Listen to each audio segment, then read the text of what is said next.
Hello बच्चों, स्वागत है आपका मेरी इस YouTube चैनल में जिसका नाम है हिरेन सर। आज मैं आपको BRS कराने वाला हूँ, वो भी वन शॉट में। जी हाँ, A to Z आपका पूरा BRS का कॉन्सेप्ट क्लियर हो जाएगा, इसीलिए वीडियो को एंड तक देखना। तो चलिए शुरू करते हैं वन शॉट में BRS। सबसे पहले मैं आपको बताना चाहता हूँ BRS का फुल फॉर्म और साथ में उसका मीनिंग। फुल फॉर्म तो यहाँ मैंने लिख दिया है, बैंक रिकन्सिलिएशन स्टेटमेंट। इसका मतलब होता है एक ऐसा स्टेटमेंट जिसकी मदद से हम पासबुक को बैलेंस करेंगे, यानी टैली करेंगे किसके साथ? कैश बुक के बैंक कॉलम के साथ। अभी आपका क्वेश्चन होगा कि सर उसमें क्या बड़ी बात है, हर बार कैश बुक का जो बैंक कॉलम है वो पासबुक के साथ तो टैली होगा ही। आपकी बात एक हद तक राइट है, मतलब to an extent it is correct. But कई बार ऐसे मौके आते हैं कि जिसमें टाइमिंग डिफरेंस की वजह से BRS हमें बनाना पड़ता है, क्योंकि कैश बुक का बैलेंस पासबुक के साथ टैली नहीं होता। अभी आगे जाके जब मैं कैश बुक और पासबुक को टैली करने की बात करूँगा, इसका मतलब होता है कैश बुक के बैंक कॉलम को हमें पासबुक के साथ मैच करना है।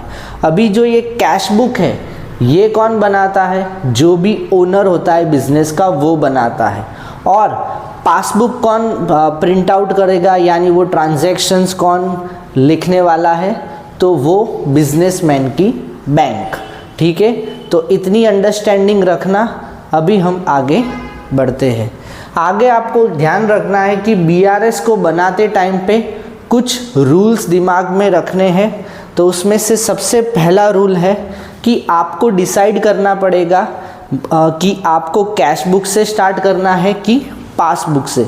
मान लो कि आप कैश बुक से स्टार्ट करते हो तो आपको पासबुक के बैलेंस तक पहुंचना है, एंड वाइस वर्सा, मतलब पासबुक से स्टार्ट करोगे तो कैश बुक तक पहुंचना है।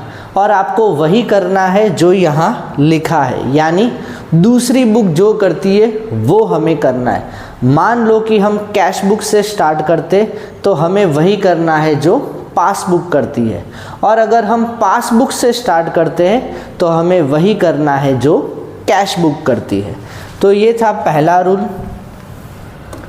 इसका जो दूसरा रूल है वो आपको बैलेंस के तौर पे याद रखना है कि कैश बुक में अगर डेबिट है दैट मीन्स बैलेंस बढ़ रहा है, और अगर कैश बुक में क्रेडिट है तो बैलेंस कम हो रहा है। और पासबुक का एकदम उल्टा, डेबिट में कम हो रहा है, क्रेडिट में प्लस यानी बढ़ रहा है।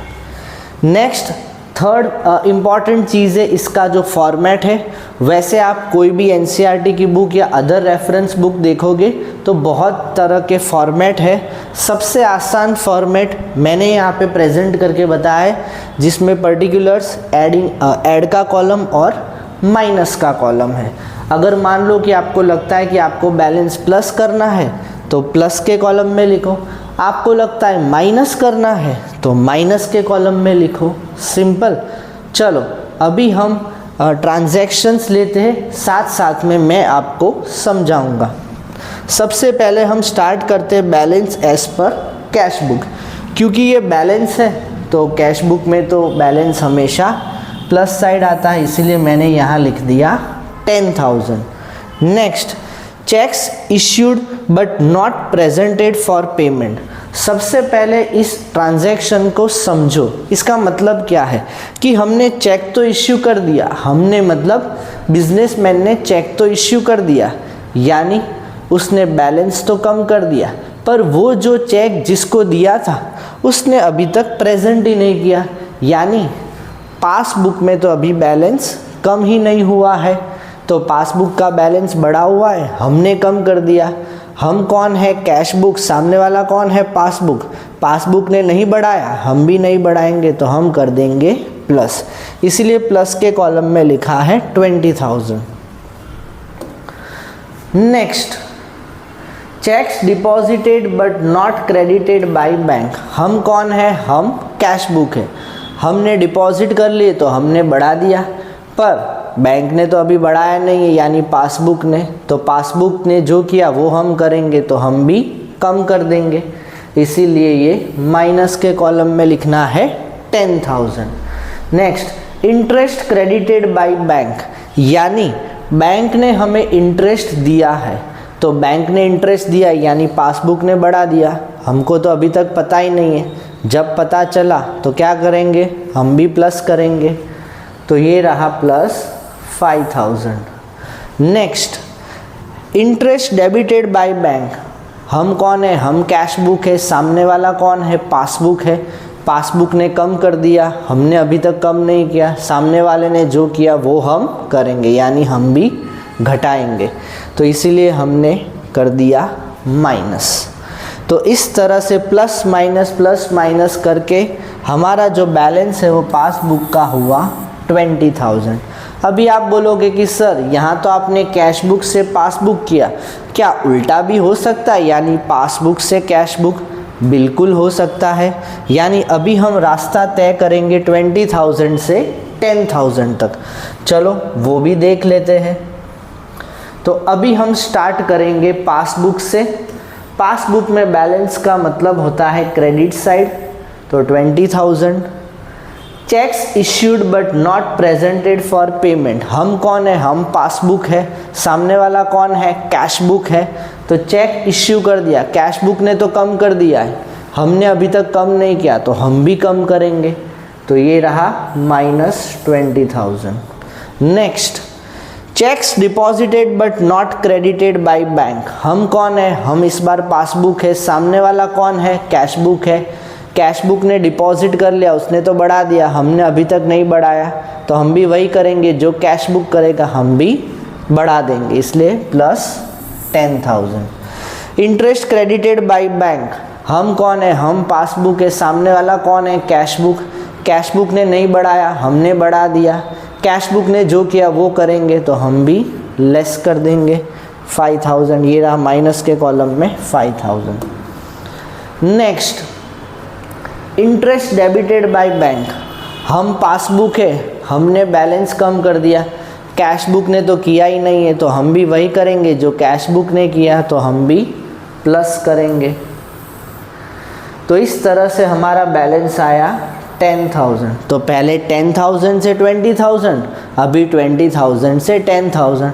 आप जो बुक से स्टार्ट करना चाहते हो वो बुक से स्टार्ट कर सकते हो, पर ध्यान रखना कई बार क्वेश्चन में एक ही बैलेंस दिया होता है, तो वहीं से स्टार्ट करना है। पर हमें क्या सोचना है, जो बैलेंस हमें दिया है हम वो बुक है, जो बैलेंस हमें फाइंड आउट करना है वो सामने वाली बुक है, सामने वाली बुक ने जो किया वो भी हम करेंगे।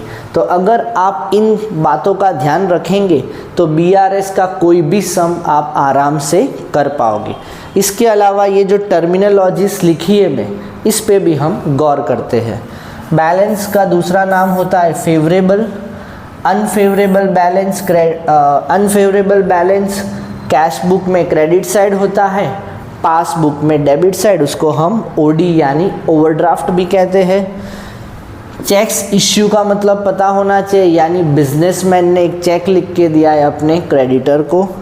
चेक्स डिपॉजिटेड, डेटर की तरफ से पैसे आए हैं चेक के थ्रू, तो वो हमने डिपॉजिट किया है। इसके अलावा थोड़ी कुछ टर्मिनोलॉजीज आपको क्वेश्चन टू क्वेश्चन मिलेगी, आपको उसको अंडरस्टैंड करके बस यही रूल करना है, सामने वाली बुक ने जो किया वही हम करेंगे। तो होप आपको ये पूरा कॉन्सेप्ट BRS का वन शॉट में समझ में आया होगा। अगर कोई भी डाउट्स है तो प्लीज़ मुझे नीचे कमेंट बॉक्स में ज़रूर बताना। और अगर आपको मेरा ये वीडियो और मेरी ये चैनल पसंद आ रही है तो प्लीज़ इसे लाइक करना, शेयर करना अपने ऐसे फ्रेंड्स रिलेटिव्स के पास जो क्लास 11th में कॉमर्स उन्होंने ऑप्ट किया है। और हाँ, अगर अभी तक आपने मेरी चैनल को सब्सक्राइब नहीं किया है तो प्लीज़ कर देना। Thank you so much for listening to me. अभी हम मिलेंगे एक नए वीडियो के साथ नेक्स्ट क्लास में, तब तक के लिए बाय।